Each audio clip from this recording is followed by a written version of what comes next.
বরিশালের মধ্যে চুল এবং তেলাপোকাবিহীন একটা বেকারির সন্ধান দেব আজকের এই ভিডিওতে, যেখানে চিকেন পাইটা ট্রাই করে আপনিও বলবেন ওয়াও।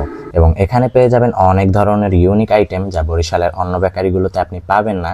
এবং আশ্চর্যের ব্যাপার হলো তারা এই সকল আইটেম বানাচ্ছে কোনো প্রকার কেমিক্যাল অথবা ইমপ্রুভার ছাড়াই। এ কথার সত্যতা কতটুকু তা জানতেই বেকারির মধ্যে ঢুকে পড়েছিলাম, এবং টার্গেট ছিল চুল অথবা তেলাপোকা বের করার জন্য ভিডিওতে ভিউ একটু বেশি হয় আর কি। কিন্তু দুঃখের বিষয় হলো তারা অনেক পরিপাটি এবং হাইজেন মেনটেন করে। যাই হোক, বলছিলাম মিনু বেকার্সের কথা। নতুল্লাবাদ লুৎফুর রহমান সড়কের মুখেই কিন্তু এটা অবস্থিত।